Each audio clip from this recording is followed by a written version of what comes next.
Pasaka prieš miegą. Kai vakaro ūkanos apgaubia žemę ir mūsų kūnai apsunksta, širdis renkasi lėtesnį ritmą ir akys nebėra taip plačiai atmerktos, mes visi žinome, sapnų karalystė mus kviečiasi.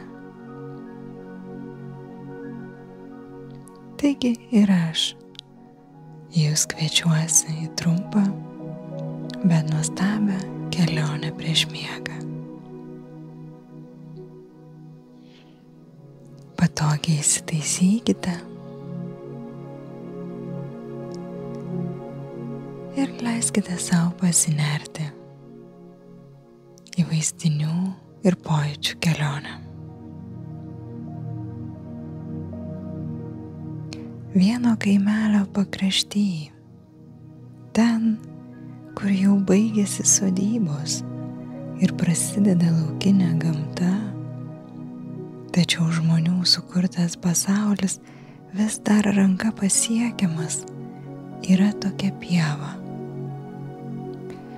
Joje žydi visa galybė gėlių ir kasdien puotauja įvairaus dydžio ir spalvų vabalai, o virš jų sparnais plasnoja, sukeldami dar daugiau šurmulio, vietiniai paukščiai.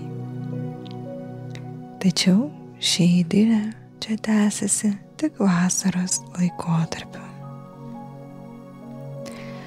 Atėjus rudeniui ir žvarbesniam vėjui pūstelėjus, paukščiai pradeda būriuotis ir ruošiasi kelioniai į šiltus kraštus. Ir mes galvojame, kad jie ilgėsis šių vietų, tačiau, kaži, tai mes ilgimės jų ir kaskart laukiame sugrįžtančių, vis pakeldami akis į dangų. O kai jau visai pamirštame tikėtis, jie nelauktai sučiulba, visai šalia, leisdami mūsų širdžiai suspurdėti iš džiaugsmo krūtinėje. Esame prisirišę prie jų daugiau nei manome. Ta tyla žiemos metu tokia gūdi ir nedrumsčiama, kad tik ugnis gali sujudinti ją savo paukšėjimu. Na, o paukščiai visai tikėtina, kad jie tiesiog džiaugiasi kiekviena pieva savo kelyje ir smagiai rydami vabalus laikosi visų gamtos įstatymų.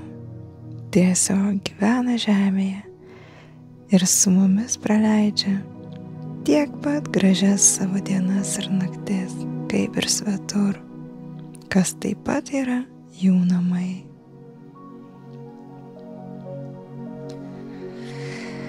Tačiau dabar toje pievoje vasara. Ir jei pažvelgsi ten, miško pusėn, kur takelis už posūkio paslaptingai pranyksta aukštaūgių eglių paunksnėje, tu pastebėsi, jog besileidžiančios saulės spindulių nuauksintų pievos pakraščių šurmulys po truputį tyla ir tik pavienis krekštas dar praskrenda virš jų, krykštaudamos, tarsi norėdamos pranešti, jog artėja sutemos ir laikas keliauti į savo guolius. Ten, kur kiekvienas gyvas padaras, atradęs minkštas arba kietas atramas, gali atiduoti savo svorį žemei, švelniai palaikyti, iki rytas vėl pakvies judėti savo mažais ir dideliais takeliais, šen bei ten, tvarkantis, nešant, kvėpuojant ir valgant, švęsti gyvenimą ir varga vargti, visko po truputį, tiek, kiek atseikėta.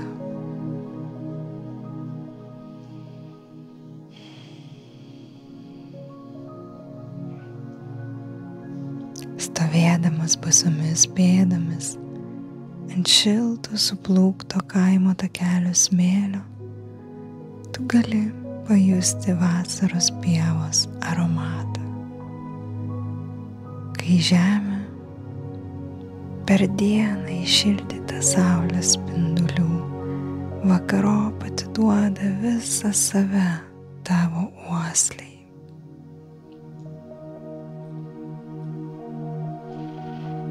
Čia ne tik gėlių žiedynų aromatai, kur saulėje ir vėjyje supuojasi iš gėdos nuraudusios aguonos, mėlynakės rugiagėlės, geltonžiedės plukės ir benokstančių rugių varpos, bet ir žemės, akmenų, samanų, unikalūs kvapai.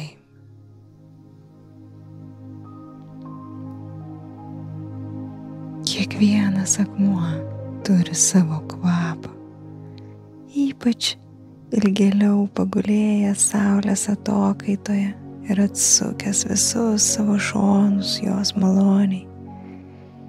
Jis guli ten kasdien jau daugybę metų, stebi gamtos virsmą, kinta pats ir yra visiškoje taikoje su tuo virsmu. Jis ramiai priima kiekvieną ateinančią dieną su viskuo, ką jie atneš į šį nuostabų pasaulį. Jis stebi visą su dėkingumu ir ramiai pasitinka nepažįstamą praeivį, netyčia užklydusi į šias vietas ir stabtelėjusi taip staiga, tarsi pamatytas vaizdas atėmė žadą, apstulbindamas savo grožiu.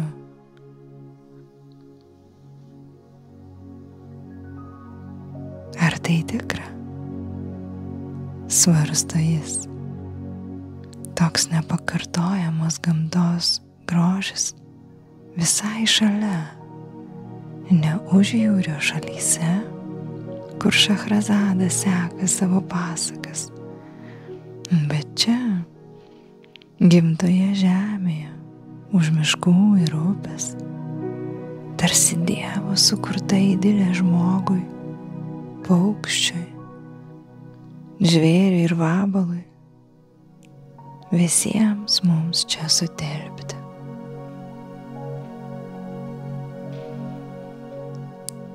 Samanos kloja kelią miško proskynos link, kur žengdamas žingsnį gali paskęsti minkštame jų patale, tarsi būtent tau paklotame saldžiam miegui atrasti.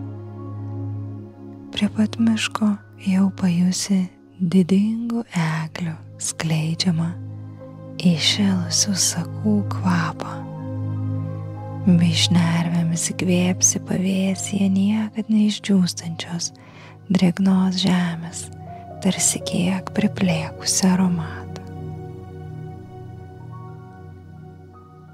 Ir štai čia, stovėdamas tarp šviesos ir tamsos, tarp miško ir pievos, tarp besileidžiančios saulės spindulių dar švelniai glostomų žolynų ir jau vakaro sutemose skęstančio miško tako pakraštyje, tu gali pajusti tą ribą tarp būdravimo ir miego,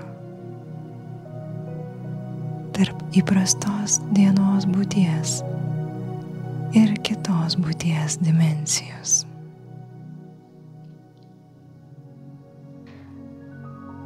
Dar šiek tiek pastovėk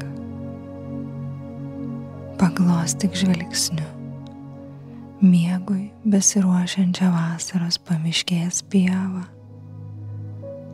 Akies krašteliu užkabink tolumoje iš kaimo trobelės kamino rūkstantį dūmą.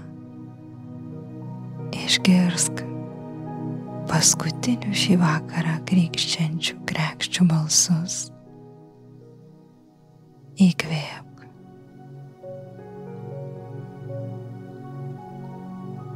Iškvėpk. Įkvėpk.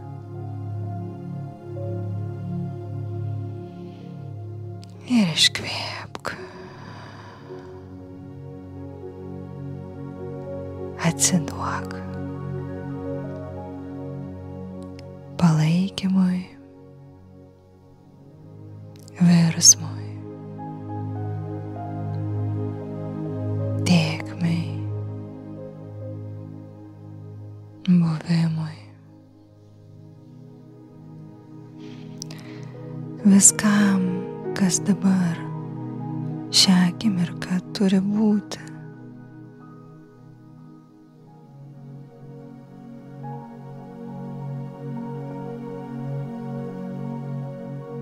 Kaip tas akmuo pakelėje, sustok, nurimk, pabūk ir padėkok. Kas yra tai, už ką šiandien gali padėkoti? Kas galėjo neįvykti, bet įvyko. Galbūt artimo draugo šypsena, nepažįstamojo palaikymas, sėkmės šypsnis gyvenimo loterijoje, o gal tiesiog pakankamai šilta kava ir minkšta bandelė tik šiandien atrastoje kavinėje. Už ką esi dėkingas šiandien?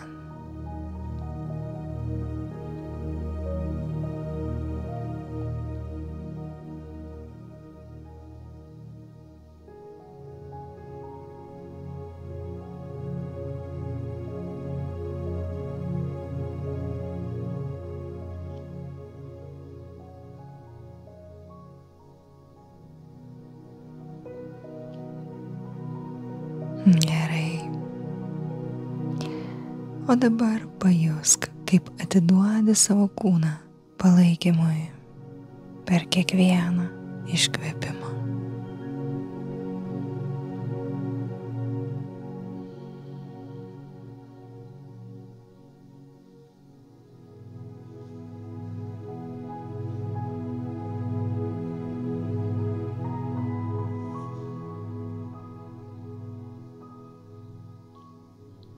Ir dar šiek tiek.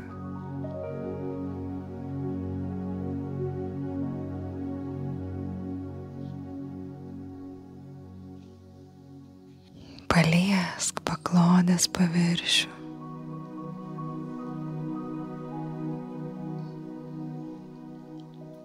Leisk pojūčiui nuvilnyti per kūną.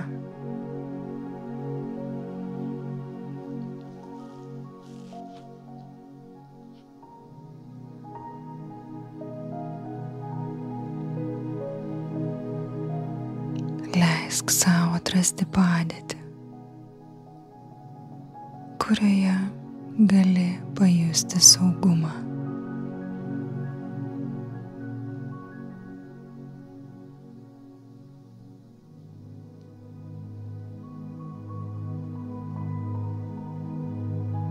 Kur jis?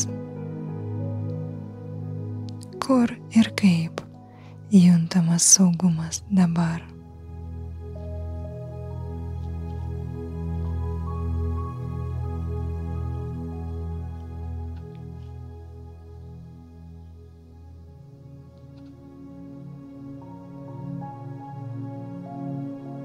Galbūt galbūt tai apkloto suteikta šiluma ir apgaubimas.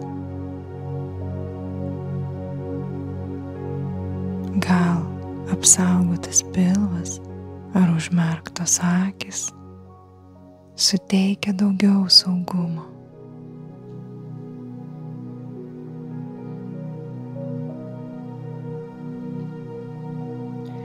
O gal delnas įdėtas į delną leidžia jaustis ryšyje ir atsiduoti poilsiui. Kas tai bebūtų, pastebėk tai.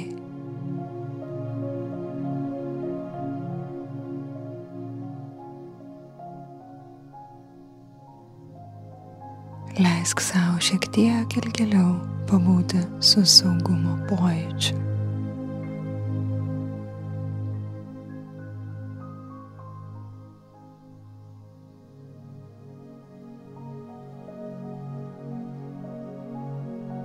Ir tuomet lėtai, neskubėdamas,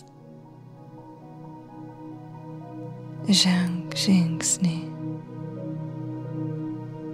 į savo sapnų ir poilsio pasaulį.